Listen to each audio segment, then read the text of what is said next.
Hello and welcome to a Health Podyssey. I'm your host, Alan Weil.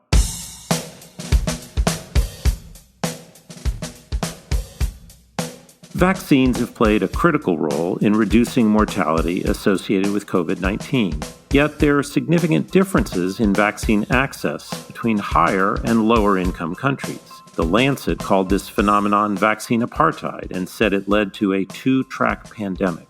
What do we know about access to COVID-19 vaccines and barriers to access in lower-income countries? That's the topic of today's episode of A Health Podyssey.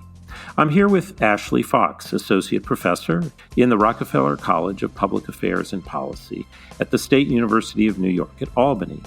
Dr. Fox and co-authors published a paper in the December 2023 issue of Health Affairs, which is devoted entirely to global lessons from the COVID-19 pandemic. They examined disparities in COVID-19 vaccine uptake among low and middle income Western Pacific and African countries. They found that among unvaccinated respondents in the surveyed countries, half had unmet demand for vaccines. They also found rates of unmet demand higher in African countries than in Western Pacific countries. We'll discuss these findings in much more detail in today's episode. Dr. Fox, welcome to the program. Thank you for having me. So let's go straight into the topic of your paper. You focused on 17 African and Western Pacific countries. Before we sort of understand barriers to access or reasons people didn't get vaccinated, what can you tell us just about the overall levels of vaccination rates in these countries and how they compare to other countries around the world? Yeah, great question. I think in part the answer is that we don't actually know too much about vaccine uptake in low and middle income countries around the world. Most available data that we have is not really based on population samples that can provide estimates of actual uptake. Instead, estimates tend to be based on official records of the number of doses distributed per 1,000 population.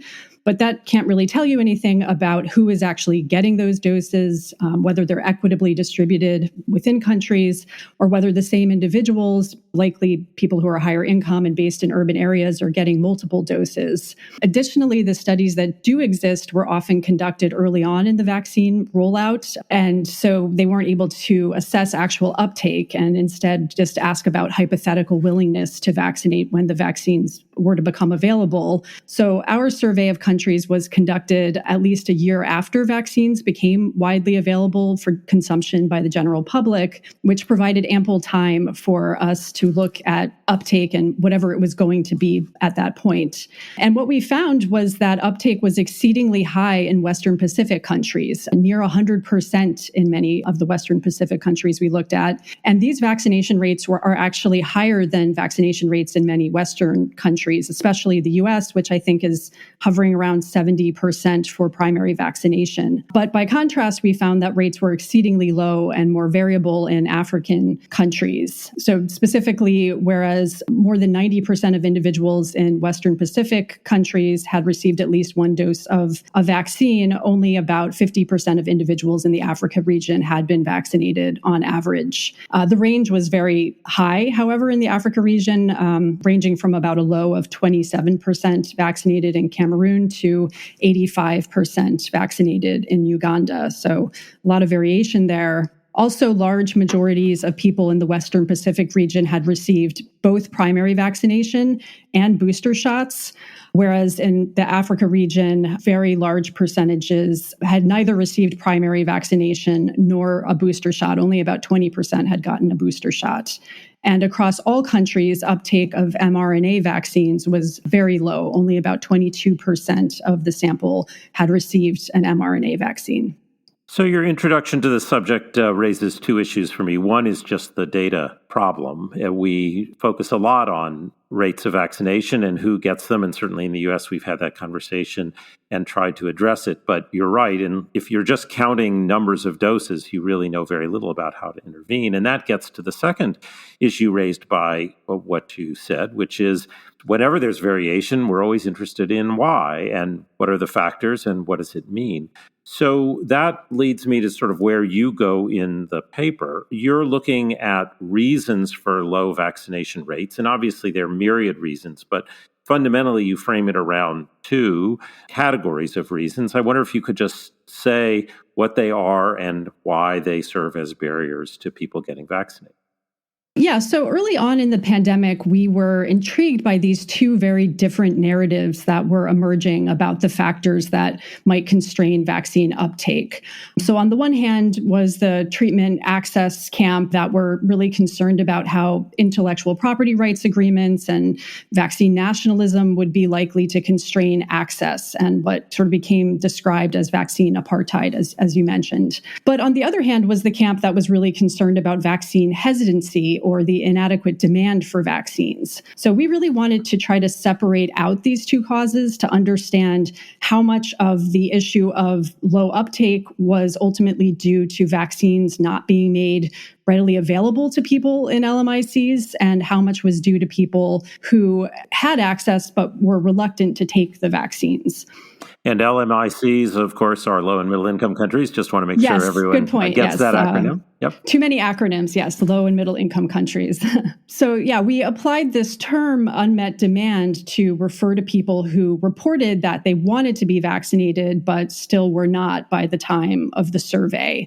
And we actually borrowed this term from the family planning literature that has discussed this phenomena for some time in the context of family planning to try to explain the gap between self-reported fertility desires and the actual number of children that people were having. So how much of that is due to not having access to contraceptives versus a continued demand for a large family size. So applying that to the case of COVID-19 vaccines, especially in places where uptake is low, like sub-Saharan Africa, it was unclear to us what proportion of the unvaccinated were unvaccinated because they chose not to be vaccinated, right? They had low demand for vaccines, or because they didn't have convenient access to the vaccines, so supply side factors. Yeah, no, so that seems so important. And of course, the obvious policy implication of this distinction is that the interventions you would use to address one are potentially very, very different than the interventions for the other. And so if you misdiagnose the reasons for low uptake, you could end up putting a lot of resources into something that actually has little effect. And you could be wrong in either direction. And since it's challenging to address either one of those problems in a world of limited resources, you don't want to put them in one place or spread them too thin across them if the primary reasons are one or the other. Well, help us then understand, given that framing, what did you find about the reasons people were not vaccinated? And particularly, you've already introduced the fact that there is variability across the country, some overall sense of the reasons and the variability. Interestingly, we found a pretty even split between people who were still unvaccinated because they didn't want to be, so like vaccine hesitant people, and people who wanted to be vaccinated but were not, so people who had what we were defining as unmet demand. There was essentially a 50-50 split among the remaining unvaccinated people. So about half the sample had unmet demand. This was quite variable across countries. A number of African countries had very high unmet demand, between 30 to 40% of the public. Western Pacific countries had very high vaccine uptake overall, so unmet demand was present but lower, but still, in the range of 30 to 50% of people who were still unvaccinated having some unmet demand. So I want to dig a little deeper into what we learned about these reasons and what we might then do about it. We'll cover those topics after we take a short break.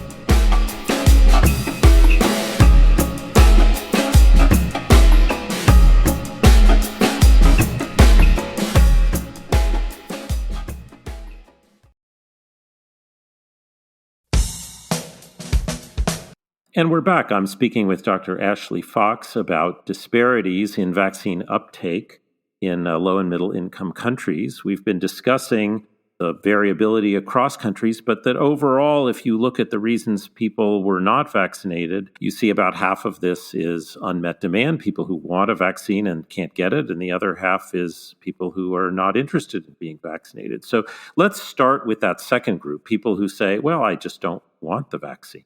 What do we know about why people would turn down a vaccine that we have lots of evidence can save lives? In our particular survey, the questions that we asked about why people didn't vaccinate were only asked to people who reported that they weren't willing to vaccinate. Among them, what we found was that the reasons that they reported for not being willing to vaccinate, although they varied by country, in general, the largest ones were low risk perception of COVID-19. So that was the biggest reported reason. And that was followed by concerns about adverse effects and perceived ineffectiveness of the vaccines. So basically, complacency and low confidence in the vaccines were the main reason that unvaccinated and hesitant people gave for not getting vaccinated.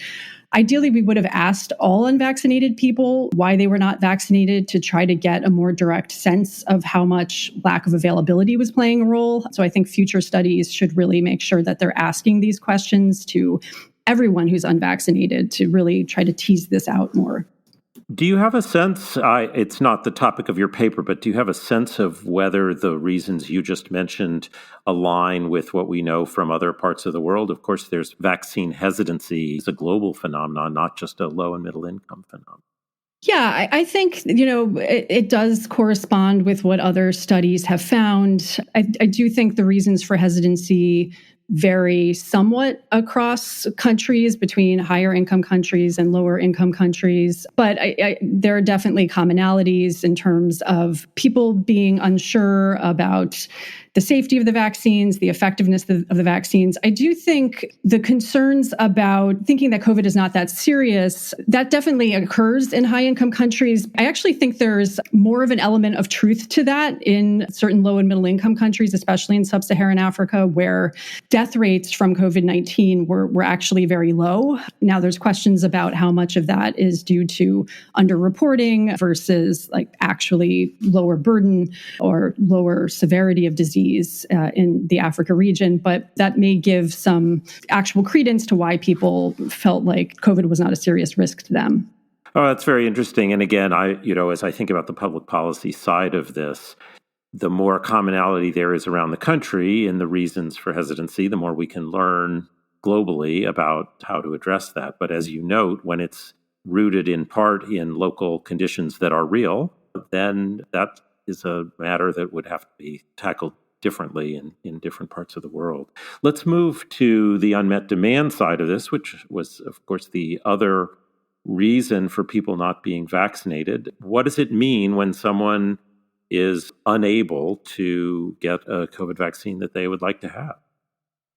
We looked at predictors of sort of who had unmet demand. And interestingly, we didn't find too many consistent predictors. We found that younger people were more likely to have unmet demand, less educated people were more likely to have unmet demand, and to an extent, women were more likely to have unmet demand. I think younger people makes a lot of sense. Obviously, older adults were rightly prioritized for getting vaccines. Less educated, obviously, that is concerning because it implies there are equity issues going on.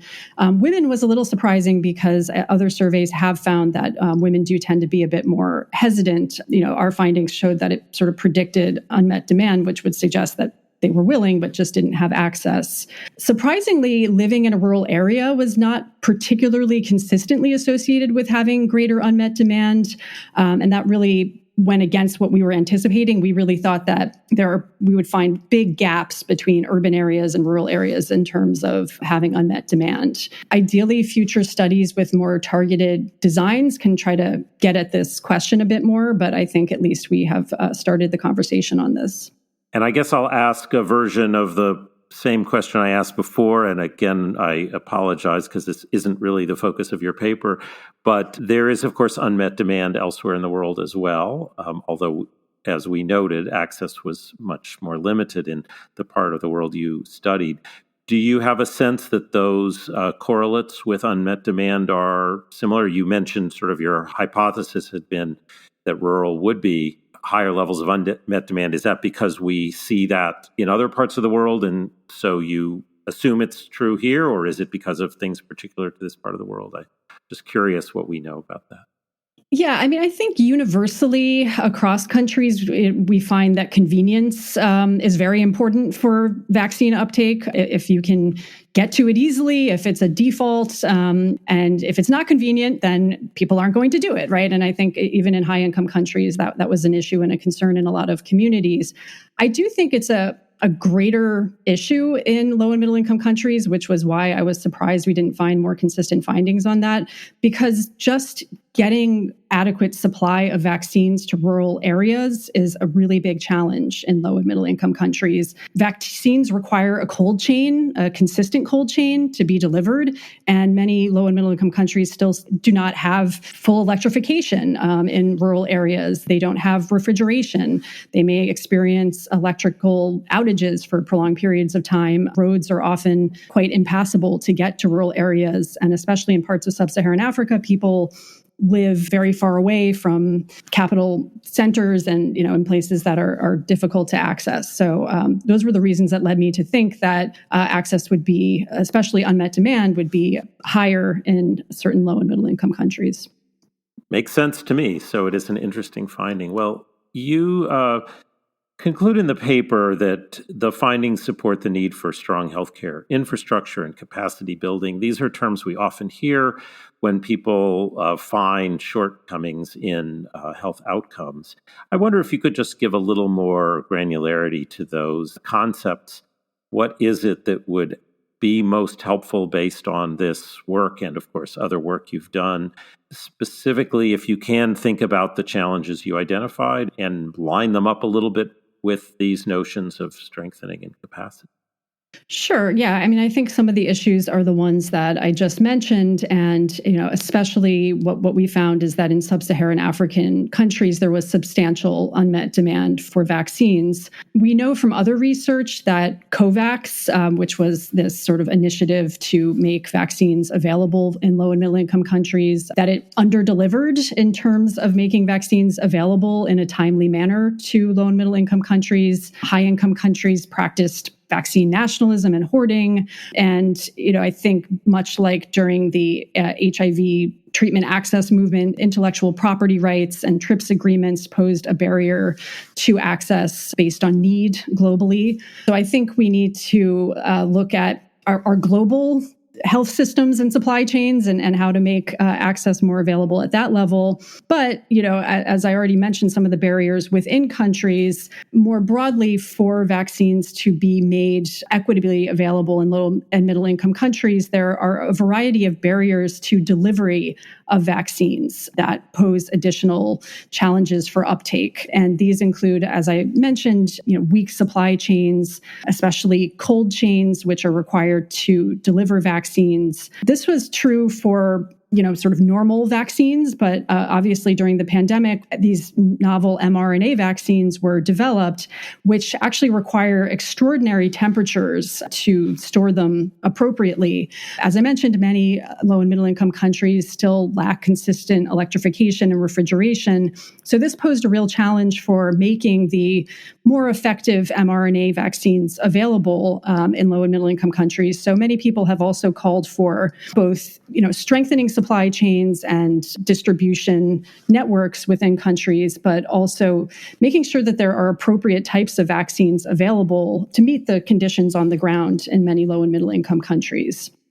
Well, the good news for our listeners is if you're interested in some of the global vaccine equity topics, there are papers in addition to yours that address that in the December 2023 issue of Health Affairs. I am curious, as you focused here on unmet need, earlier on we had discussed hesitancy, and although you said some of that is based on low perceived risk, which may have actually been rational, given the populations you're surveying, other parts of it were more about concerns about effectiveness and efficacy that perhaps could be addressed by a stronger health system. We've certainly all heard a lot about trust and trusted messengers. Is there a health system dimension to the hesitancy as well as to the meeting the unmet demand side? Yeah, I think there definitely is, and that needs to be explored more. I mean, we know that especially in sub-Saharan African countries, there's very high uptake of childhood vaccinations, and those are very widely accepted. And other studies have shown that hesitancy is actually lower in sub-Saharan Africa than in other regions. So I think there's also issues that were specific to the COVID-19 vaccines in terms of the trust that you mentioned. So yeah, I absolutely think that we need to continue to do more research to understand what are the drivers of both continued hesitancy towards COVID-19 vaccines and unmet demand, and how we can increase demand for these vaccines. Well, Dr. Fox, thank you so much for explaining the work you've done here and for its important contribution. As you noted at the outset, we actually don't have particularly good data on these phenomena. And so adding to it and giving more nuanced understanding of how to interpret lower vaccination rates, particularly in the Africa region that you said had much lower rates than the Western Pacific and certainly lower than the higher income countries. This nuance is critical to developing strong interventions that hopefully improve health this go around and improve the health system for the next go around. So I appreciate the work and your explanation of it. Thank you so much for being my guest today on a Health Podyssey. Thank you for having me.